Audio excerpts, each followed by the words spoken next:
Hey there, folks. This is our third Fanon lecture here. I guess also our last of the semester. Um, this section is going to be dealing with the conclusion chapter of Black Skin, White Masks. If you'll notice, you had two readings under Fanon. One was chapter 5, which the past two lectures have been about, and another short one. This is going to be a short lecture, in part because the conclusion is short, but there's still a lot going on there. I think it's only 7 or 9 pages. So, I mean, the conclusion, Fanon's kind of dealing with this question of so what now, right? He spent a lot of this book sort of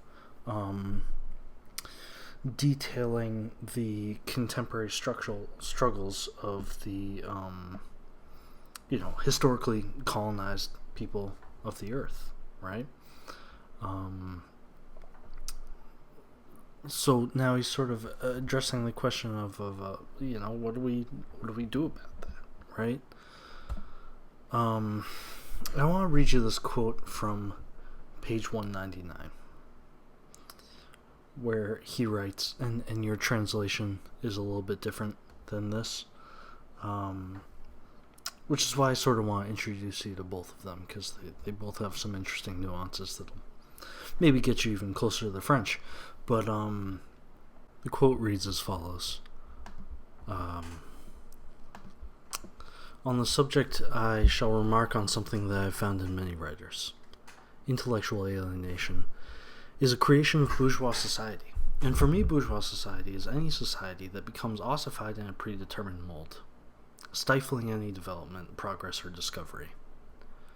For me, bourgeois society is a closed society where it's not good to be alive, where the air is rotten and ideas and people are putrefying. And I believe that anyone who takes a stand against this living death is in a way a revolutionary. So what's he describing here, right? He's sort of setting this up against the ethical backdrop of bourgeois society, right? Where he describes bourgeois society not just as some sort of, he's describing it in much less abstract terms, perhaps, than Marx does, insofar as he's sort of identifying the characteristic feature of it with any sort of human arrangement of living that conceives of itself as completely sort of static or unmoving, unchanging, especially if it's not accommodating to change, right? If it's not accommodating, as he puts it, to development or discovery, right? He describes it as a kind of living death, right? Where the air is rotten, and he's kind of taking, I think that air is rotten quote is kind of a nod to Friedrich Nietzsche, but I won't get into that. There's my own headcanons about this chapter, right? But I want you to notice that there's a kind of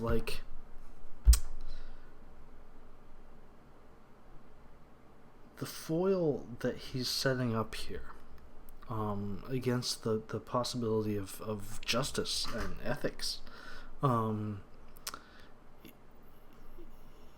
is a kind of stasis, I guess, that's built into a society, right? Like a society that doesn't want to change can't achieve justice, right? Especially if it doesn't already have it, right? I think this, and again, right, so he's kind of saying what he doesn't like. He's got kind of an upshot in the next session, right, where he's talking about history. I want to direct you to some stuff he says on page 204, right? where he says, I find myself one day in the world, and I acknowledge one right for myself, the right to demand human behavior from the other, and one duty, the duty to never let my decisions renounce my freedom. Or as he puts it, I'm not a prisoner of history, and I must not look for the meaning of my life in that direction. In the world I am heading for, I am endlessly creating myself. Okay, so this sounds a little flowery and prosaic, right? But this shouldn't sound that weird, right? I mean, in the sort of first bullet point there, he's saying, I demand one right for myself, right? He's saying, look, I don't know what a better world looks like, but I do know it does look like this. That it will involve my ability to demand human behavior from the other, right? Like that there's a sort of like baseline human decency that should be expected in the sort of self-other relations, right? And think about how this is addressed by a bunch of different people that we've read, right? The sort of the Kantian approach to self and other, and sort of how the other factors into the categorical imperative. I mean, think about Martin Luther King. Think about Beauvoir and the sort of to desire freedom is to desire freedom universally, right? And it's to desire it for oneself and for the other, and to demand that in return, right? And, speaking of Beauvoir, the next duty also involves this notion, right? The idea that I cannot renounce my freedom, right? I mean, he's talking about bad faith here, right?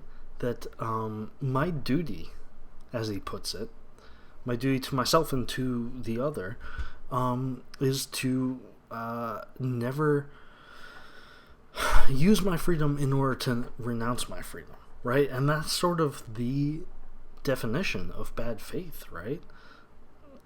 Bad faith is precisely the strategies or sets of belief or the ways that we go about trying to sort of submerge our freedom and pretend that we don't have it, right?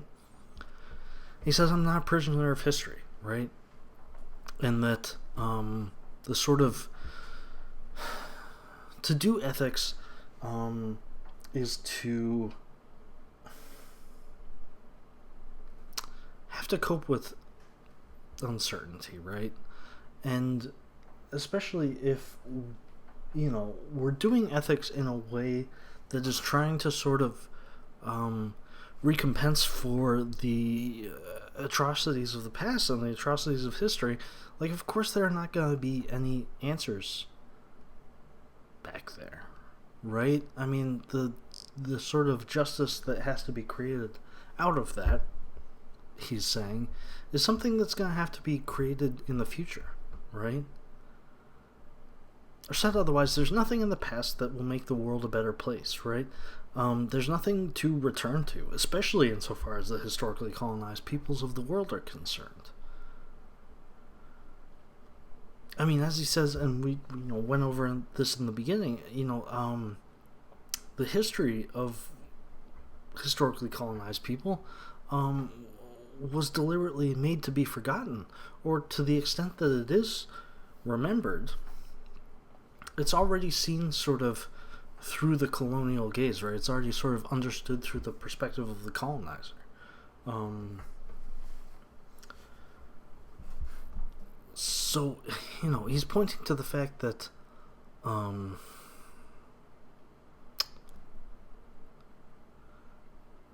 if there's any good to make out of this world, it's got to be something that we do, right?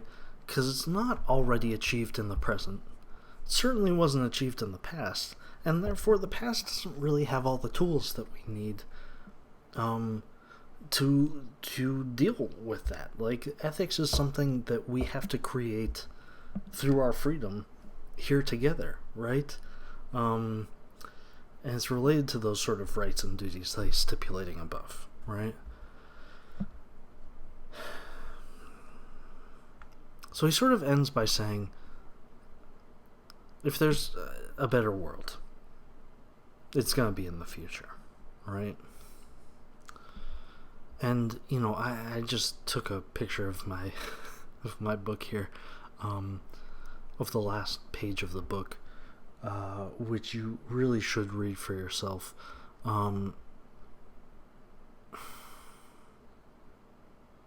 Because there's a lot going on there. And, there's a reason I teach this piece last, because I think it's sort of, I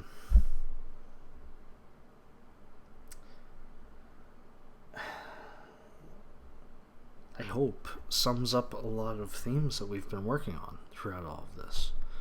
Right? That doing ethics is about asking questions. I mean, that's the last line of the book. When he says, my final prayer, oh my body, always make me a man who questions, right? We're sort of looping back to where we started with the sort of Socratic tradition. But not exactly where we started, right? Because we've made some amendments to that, right? And, part of what we've been doing through this sort of back half of the course in the sections on existentialism and all that is, addressing these issues of taking our freedom seriously along with the freedoms of others, right? And how ethics is something that we have to do, and we have to deal with the sort of ambiguity of an undetermined future when we do that.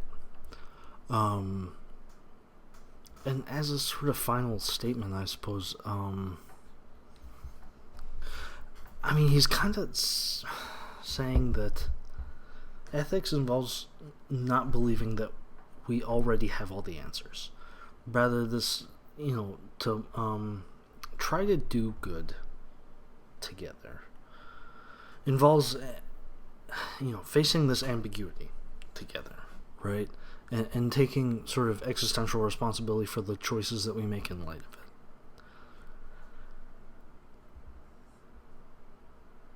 it. At least I think that's what he's saying in this conclusion. I mean, really,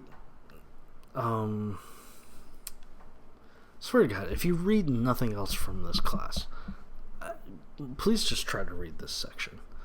Because it's only 7 pages, and it sounds like reading Rainbow here, but I don't want you to let me put it this way. For philosophy this good, I don't want you to have to take my word for it. I think that especially with a figure like Fanon, I can sort of maybe show you where some philosophical footholds are, but you really ought to try to figure this out and read it for yourself, which is maybe a demonstration of concept here. But I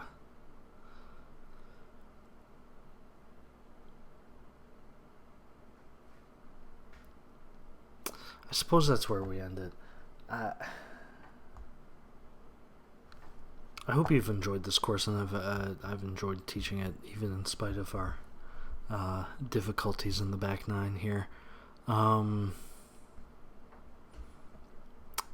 Hope you're all